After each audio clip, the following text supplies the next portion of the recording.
This is an approximately 80-year-old house that we'll be roofing today. The house has about 4 layers of shingles on the roof, and underneath that there are wooden shakes. For this job, we're only going to take off 2 layers of shingles and then re-shingle over the top of the existing roofing material. The reason for doing this is just the cost factor. It's less expensive. For longevity of a roofing job, this is not the ideal way of doing a roof, but in my experience it stands up pretty well, and for a rental property the owner is happy to do the job this way. The way I like to start this kind of project is I set up ladder jacks underneath the eave of the roof on ladders that have been separated. They're extension ladders separated into 2 pieces.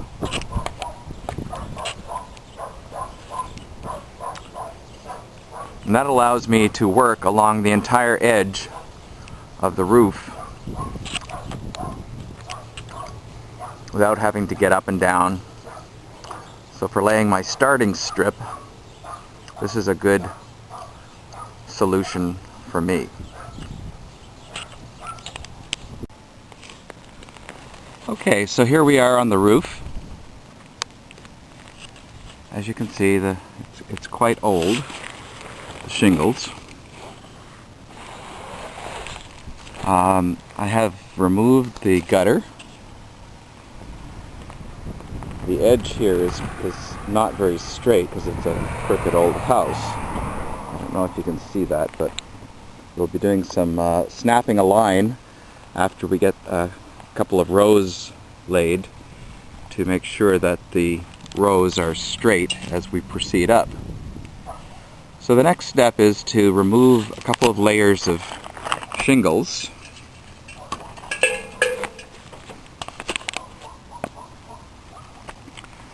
We'll be doing that with a flat bar.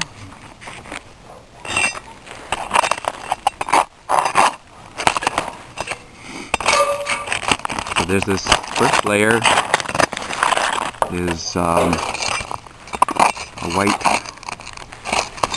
asphalt shingle, fiberglass perhaps, and then under that there's a green layer. So we're going to remove both of those layers.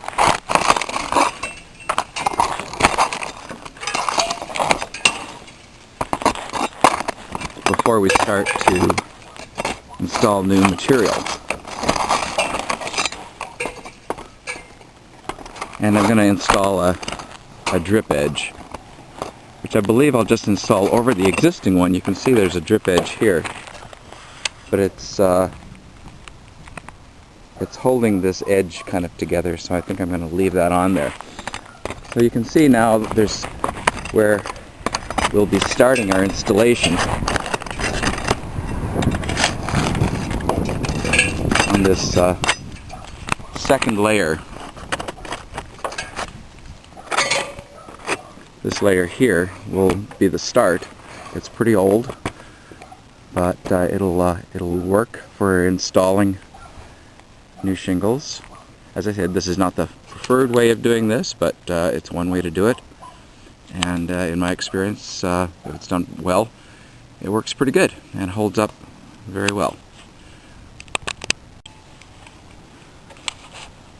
So I have removed the old drip edge and I'm now installing a new drip edge. The old one was preventing me from getting a good tight grip on the roof edge. I'm using a roofing nailer for this, so I'll continue with this all the way down the line before I begin to lay my starter strip. So I've installed my drip edge all the way across. I trimmed the last piece with a pair of tin snips.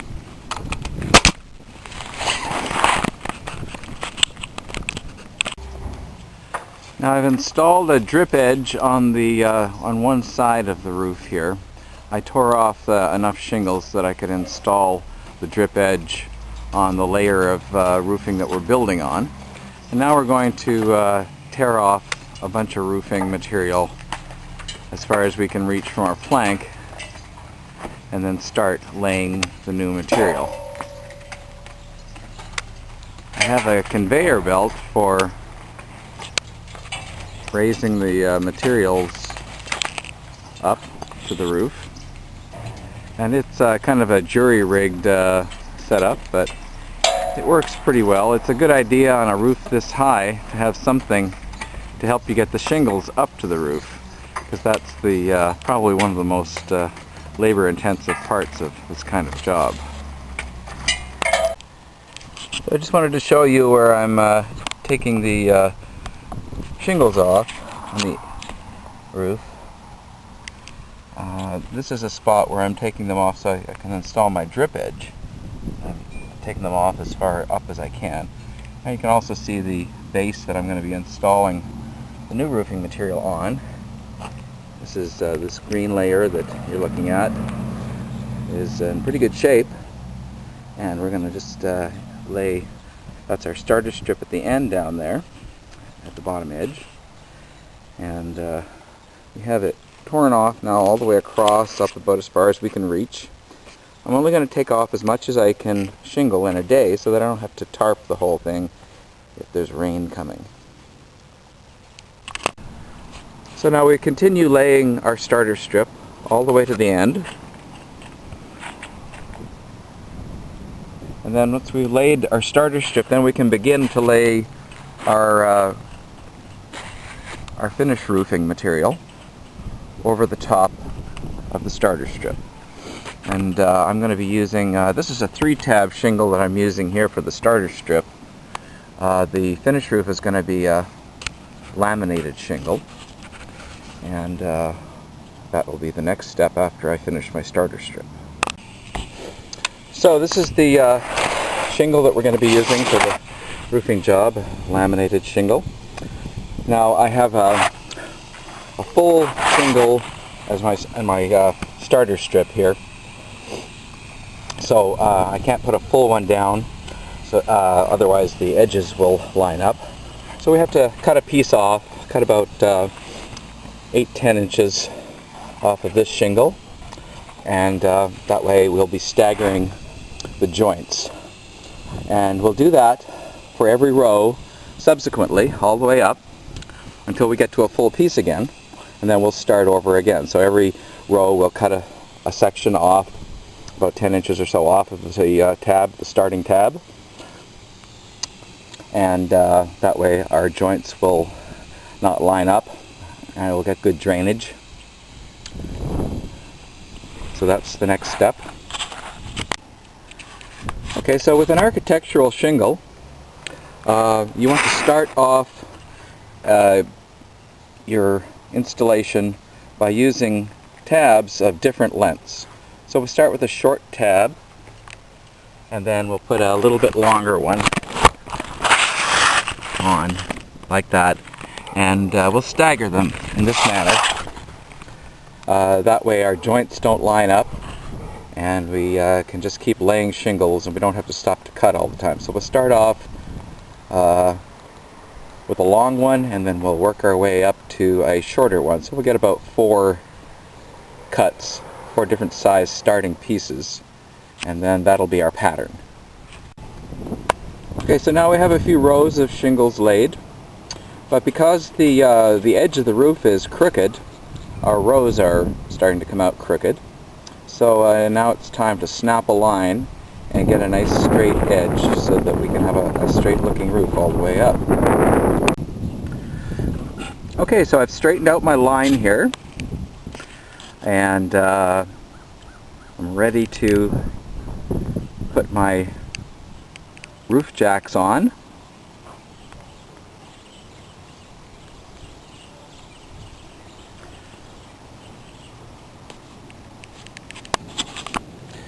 So when installing roof jacks, the technique is basically the same whatever type you use for the most part.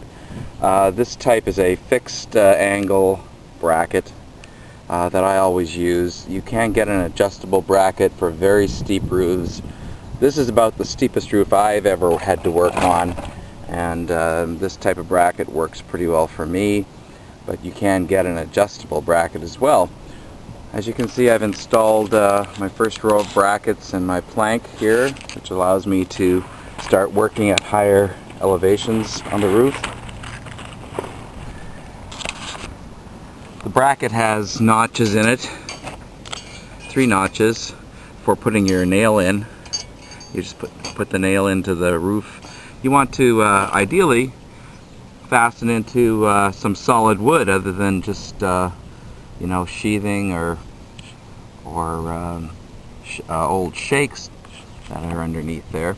But oftentimes you will just, a nail will be driven in and it won't bite very much. So one way to get around that is to use a very long nail. I'm using a 3-inch roofing nail.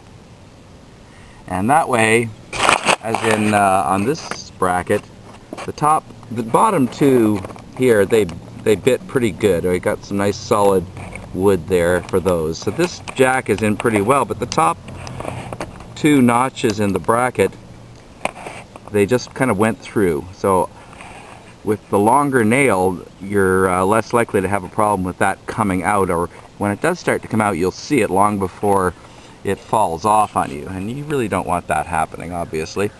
So we use the long roofing nail, and that takes care of that problem for the most part. You may get some, if you have a lot of that, you may see your jack starting to wiggle loose, and just use a really long nail, a long spike, and that should take care of it. Either that or move the jack around if you have a real problem with that. Okay, so now I have a nice solid plank all the way across my roof, and got a few shingles here, ready to tear off another stretch of the old material, and keep working our way up. In the middle here I had 2 long planks at the end, a 16-footer that I put 3 jacks on, and a 14-footer that I put 3 jacks on. And then there was a space in between the 2 jacks right here, so I just overlaid a plank between those so that we can walk between them. And I didn't really want to put a jack in the middle of that, so you just won't put very much weight on that section there, and we'll just use it to hop between the 2 well-supported planks. So I've torn off another layer of shingles. I didn't tear off very much because there's supposed to be rain tonight, so I wanted to be able to get it all done before the end of the day and get it battened down for the rain. I just wanted to point out one thing. Before I did this last tear off, I nailed the top edge of the last row of new shingles that I installed. The thing about that is that it keeps the debris from falling inside there. A little bit of dust doesn't hurt, but you don't want to get a lot of big pieces in there. It kind of gets in the way and leaves bumps and stuff, and doesn't make for a very good installation. So this is my last row for the day. I'm going to put one more row of shingles just over this edge, and I'm going to tuck it in underneath the old shingles like so, and then just put a few nails in it to hold it, and that will be my watertight seal for the night because it's supposed to rain. I just wanted to point out one other thing about the nailing pattern and staggering of shingles. If you start off with a quarter of a tab, as I have over here, just a small tab, well, that would actually be the final tab. If you start off with a full tab and then cut a quarter off each of your starting tabs as you go up, you'll get a staggered pattern like this. The nice thing about this pattern and you can use a lot of different patterns to do shingles, is that you can work in one spot all the way up as far as you're going, as far as you can reach, and then move over to another spot, move over 4 or 5 feet to another spot, and then do the same thing, build up, and then move down and build up. It's kind of an efficient way to work, and it gets you through the job a little bit faster.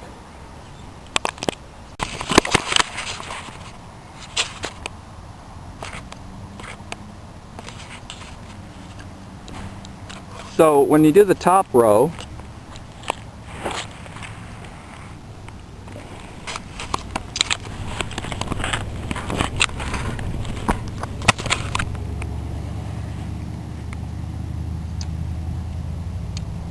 you fold it over, fold the top edge over the ridge, and then nail the far side over here to hold it down. And then that can be cut off if it's too long when you do the other side before you do your ridge caps. Now, as a temporary measure, I've just put a little piece in here to cover up the edge where the two shingles meet, so there's a gap there, just so, because there's some rain in the forecast and I don't want to take any chances on water coming in, so I've just put a few little pieces over those spots rather than putting a whole shingle, which is not really necessary here. Okay, so we're on the peak of the roof. We have finished installing all the shingles on the other side. So we've got both sides shingled now, and the last step is to install roof caps. The roof cap goes on the peak right here, kind of center it, and you start with the outside edge of the shingle in line with the edge of the roof, and you bend it down like so, then you nail it here, you nail it here and here, and then you put another one on, and you continue like that all the way across. This one will go like this, just the way you'd lay them if you were laying them on a roof. You want to keep them straight. On a peak like this, keeping them straight is not so hard because you can kind of eyeball it straight across and adjust if it's getting a little out of alignment. On some diagonal ridges, you might want to snap a line to keep it straight. So you have your glue strip, and then you just put your shingle over the edge of the glue strip and nail that one down, and you continue all the way across until you get to the very end. I'll show you how to do that.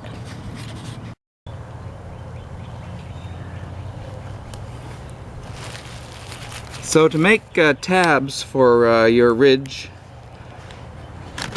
you use a 3-tab shingle. Turn it over,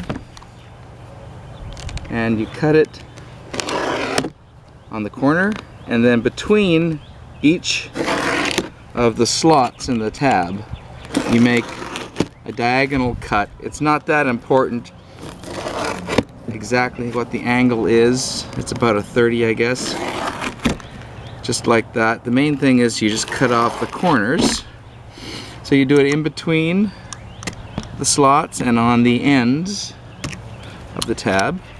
You just score it, and then you pop it off, and there you have your tab for the caps. And that just bends around like so. They just all pop off, and then you install them.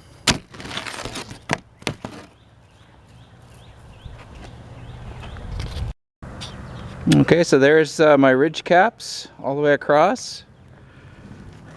On the end here, the last one, this one here, overhung a little bit. I just trimmed it off, and then I took the last cap and I trimmed the top off of it and just nailed it down there to give a nice finishing touch to the roof.